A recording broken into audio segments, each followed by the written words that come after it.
Teman-teman, assalamualaikum warahmatullahi wabarakatuh. Ya, di video kali ini kita dapat servisan lagi ya, kipas angin merek Miyako ya. Ini yang baling-balingnya warna hitam.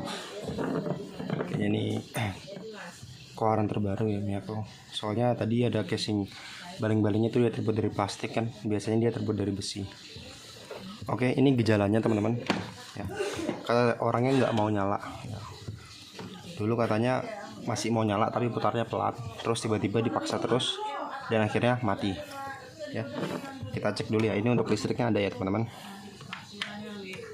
Ada ya, ini colokannya, kita colokan. Nah untuk di sini ya mesinnya dengung ya, saya putar-putar, jadi badan covernya ini bergetar. Kita putar pakai tangan teman-teman.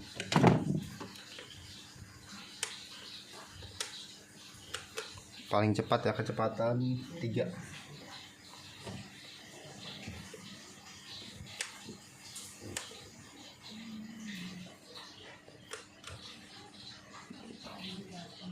Dia ada kekuatannya ya untuk muter sepertinya ini. Nah ini udah mau, tapi mulai pelan. Jadi seperti tidak kuat ya teman-teman. Jadi seperti tidak kuat, atau bisa kita bilang berdengung saja ya kerusakannya. Kita lepas dulu ya untuk covernya. Jadi ini saya bawa dari rumah usarnya, kakinya yang buat injakannya itu saya tinggal, sama coverannya ini saya tinggal. Jadi saya bawa unit dan juga baling-baling.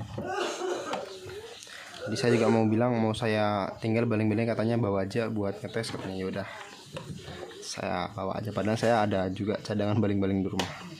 Kita buka ya. Jadi tanpa membuka cover depan ya pertama, dengan cara mengantisipasi yang cepat ya. Tanpa membuka cover depan, kita congkel aja. Ini ada congkelannya, tetapi ini harus ditarik dulu ya teman-teman. Perlu diperhatikan ya, ini lubang buat dia belok kiri kanannya. Dilihat ya, kadang ada baut ya, kadang ada baut di tengah sini nih, di lubang sini. Jadi harus kalian lepas. Kalau ini karena udah saya lihat tidak ada, saya tarik ya. Ini untuk tipe ini tidak ada bautnya, tarik ya, lepas, kita pinggirkan, baru kita congkel bagian sininya. Ini ada tempat pencongkel ya, ada 4, kiri 2, kanan 2, dari bawah naik ke atas.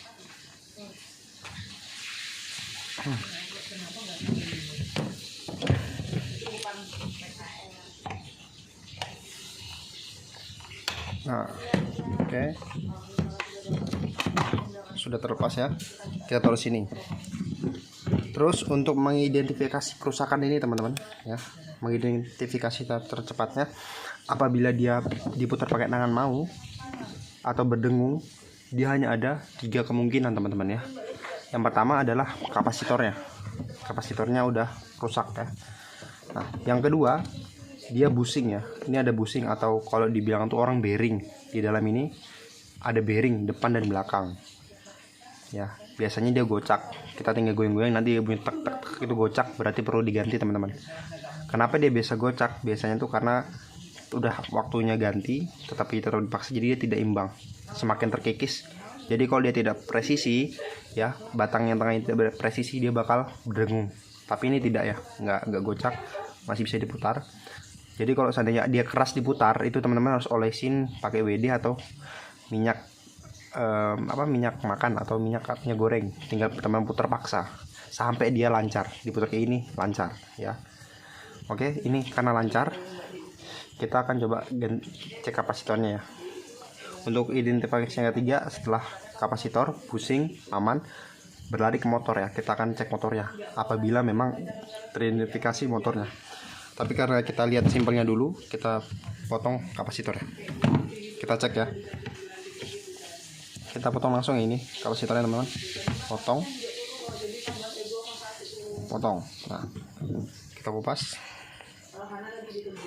Jadi untuk mengukur kapasitor teman-teman ya, mengukur kapasitor itu wajib dilepas. Dia tidak boleh terpasang, tidak boleh menyatu ke dinamonya. Ya, itu untuk mengukur yang benar-benar mendapatkan nilai yang benar. Kita kupas bagian ujungnya. Jadi kapasitor ini tidak memiliki min dan plus ya. Jadi mau bolak-balik sembarang.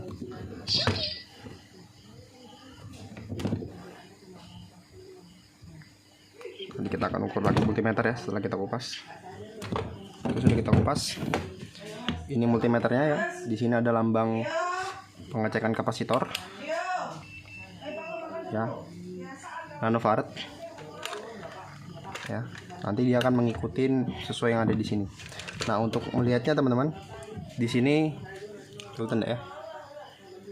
Saya bacakan. Di sini tertera tulisan 1,5 UF atau 1,5 mikrofarad. Ya, 1,5 UF atau 1,5 mikrofarad.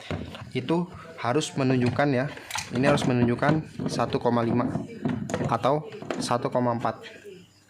Jika dia di bawah itu 1,3 atau bahkan di bawah 1 atau 0, berarti dipastikan kapasitor ini telah rusak. Oke, kita tunggu, kita lihat. Oke, kebaca ya. Jadi ini sudah rusak parah ya. Ini udah bukan mikrofarad lagi, bukan UF, tapi di bawah mikrofarad, yaitu nanofarad. Jadi ada tabel-tabelnya teman-temannya untuk mikrofarad, baru tuh di atasnya lagi seperti tangga tuh ya. Nah, mikrofarad ini bagian tengah-tengah, ternyata ini di bawahnya lagi teman-teman. Jadi udah dipastikan ini benar-benar swak atau rusak. Ya, ini nano nih. N kan harusnya UF. Saya ambilkan yang baru ya sebentar ya. Saya ambilkan kapasitor yang baru. Ya, saya carikan dulu yang baru. Kemarin saya ada baru beli nyetok untuk kapasitor barunya. Nah, ini ya yang baru. Kita kupas dulu ya bagian kakinya, baru nanti kita bandingkan pengukurannya. Apakah sama seperti ini? Apakah berbeda? Soalnya kan ini nano ya, yang harusnya mikro dia nano, NF.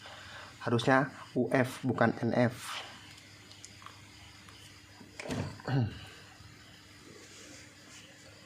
Saya kupaskan dulu.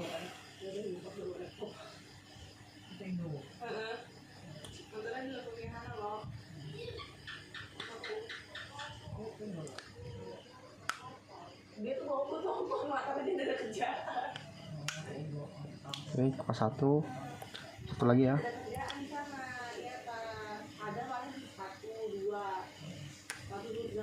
Oke, 2. Ini ya, kita akan ukur apakah sama nano. Putar di satu kakinya, putar lagi di satu kakinya. Oke, kita lihat ya, apakah dia nano atau UF mikro. Kita lihat. Nah, kelihatan ya teman-teman, ini 1,5 UF. Kelihatan UF atau mikrofarad ya. Sedangkan yang ini kita ukur ya, yang harusnya 1,5 ya. Ini sama ya ukurannya. Kita lihat. Tuh, dia 296 nanofarad. Ya, jadi dia di bawahnya, jauh di bawahnya teman-teman. Ini ya, saya coba cekkan di HP ya. Tabel kapasitor.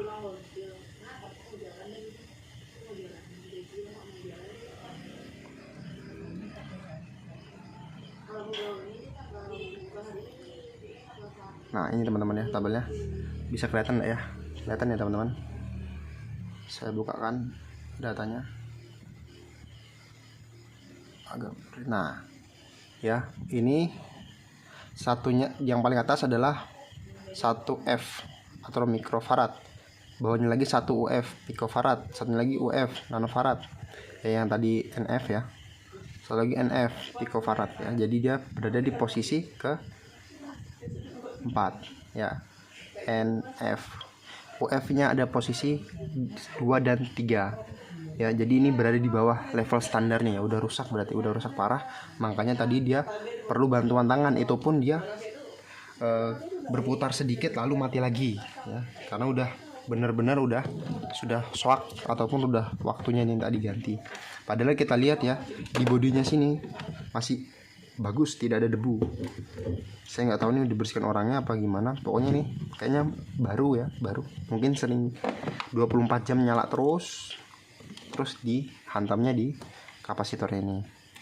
Kita langsung lakukan pergantian teman-teman ya. Saya ambil korek sebentar.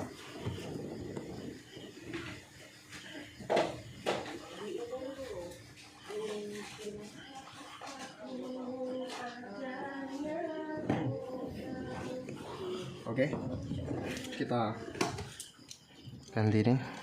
Jadi apabila ada kerusakan seperti ini teman-teman, jangan langsung mengidentifikasi bagian dalam motor ya, tapi kita cek dulu yang bisa kita lihat, yang gampang kita buat ganti, yang gampang kita buat analisa secara fisiknya sudah benar-benar nyata ya.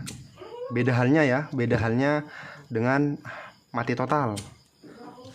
Mati total bisa jadi kabelnya jelek ataupun pencetan saklarnya ya, pencetannya itu udah rusak, kadang mau kadang enggak. Nah kalau misalnya itu tetap bagus, berarti harus bongkar motor, yaitu di bagian fuse atau sekringnya yang putus ya. Rata-rata untuk mati total biasanya di sekring teman-teman, jadi harus bongkar motor ya, atau bongkar dinamo ini. Tapi harus berhati-hati ya, karena sangat rawan putus.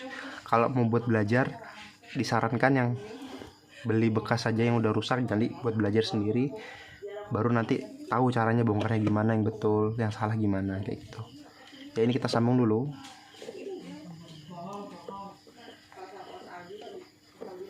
Nah ini harusnya setelah ini sudah berputar teman-teman ya, udah berputar kencang. Nah terus untuk ukurannya mas, kalau seandainya bingung ya ukurannya apa, harus 1,5 mas. Ini ya, ini 1,5 ya. Ya kalau mengikuti standar memang harus sesuai teman-teman. Karena kenapa? Karena kapasitas motor ini sudah distandarkan di pabrik. Tapi kalau dapatnya yang 2 mikro atau 4 mikro atau 3 mikro, itu nggak apa-apa, putarannya semakin kencang ya. Semakin tinggi kapasitor, putarannya semakin kencang, tetapi mengakibatkan motor itu cepat panas karena putarnya semakin kencang, kayak gitu teman-teman ya. Jadi kita ambil yang standar-standar saja, yang udah bawaan pabrik, jadi motor tidak terlalu panas apabila saat digunakan. Saya isolasi dulu ya, biar aman, biar tidak kena bodi.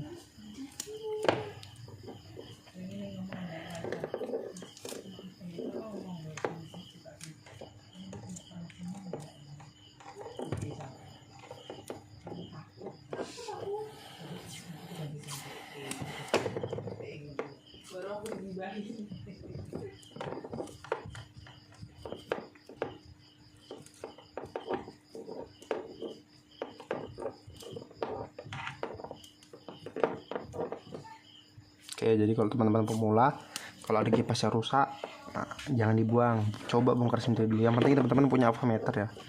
Avometer itu penting banget, dan juga solder. Udah, cuma 2 basic itu aja. Ada, berarti teman-teman sudah bisa buat belajar. Ini nggak usah kita pasang juga nggak apa-apa. Kita tes nyala dulu ya.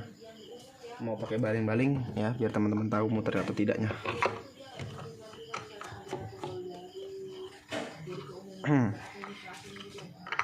Jadi kalau semasa saya belajar dulu ya, saya SMK itu cari TV rusak, kipas rusak, beli harga miring ya, 20.000, 10.000, beli terus dibaikin baik, terus saya jual kayak gitu. Oke, ini sudah kita tes ya, belum kita tutup cover ya. Kita colokin ya. Ini colokannya teman-teman. Ya, ini sudah kita ganti, kelihatan nggak ya? Saya naikkan lagi kameranya. Oke ya, kita lihat ya, kita posisikan di 0 dulu ini ya, di 0. Bismillahirrahmanirrahim, di 0 ya. Ini ya, saya putar ya. Tek. Oke, nyala ya, nyala kencang teman-teman. Ini putaran ketiga, ini putaran kedua agak pelan, ini putaran pertama yang sedang. Nah oke, cukup ya untuk derasnya, sesuai standar. Kecepatan ini paling cepat ya. Oke, mantap ya, berarti perbaikan kali ini kita berhasil ya, kerusakan pada kapasitornya. Kita coba rapikan lagi. Ingat ya, untuk memutar ininya jangan ke kiri ya, beda dengan baut. Ini putarnya ke kanan, ke sana ya, putar ke kanan nih, ke kanan. Nanti kalau teman-teman putar ke kiri malah kencangin lagi, nggak bisa dilepas-lepas ya. Ini kita rapikan dulu ya. Jadi kali ini kerusakan pada kapasitornya, jadi tidak perlu bongkar motor ya, pada seperti video-video sebelumnya. Kita pasang lagi. Jadi setelah servis begini ya, kalau betul jatuh ya, kalau seandainya nih teman-teman dapat servisan ataupun mau coba-coba, kalau seandainya bagian motornya ya, bagian cover motor ya, lain bautnya nih, tadi mana bautnya?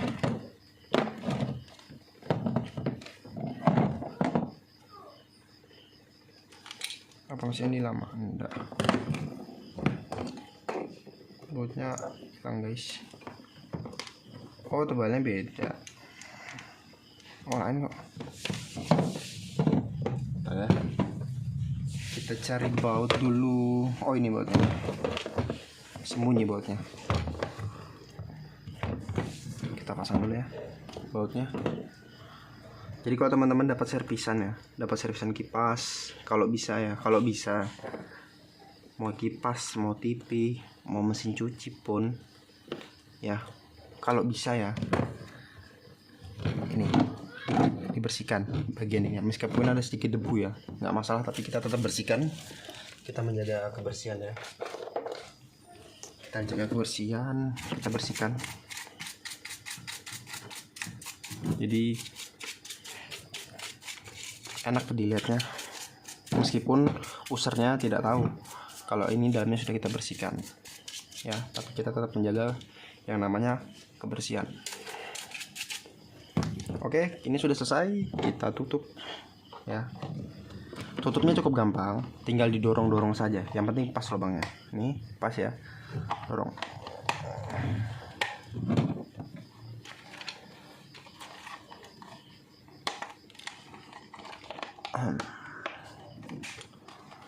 Paskan, masuk, dorong, masuk, dorong. Nah, udah masuk, satu lagi. Nah, oke, sudah oke ya, sudah oke, tinggal kita pasang. Oke, semoga video ini bermanfaat. Kali ini yang rusak adalah kapasitor ya, jadi kita ganti langsung dan langsung celing.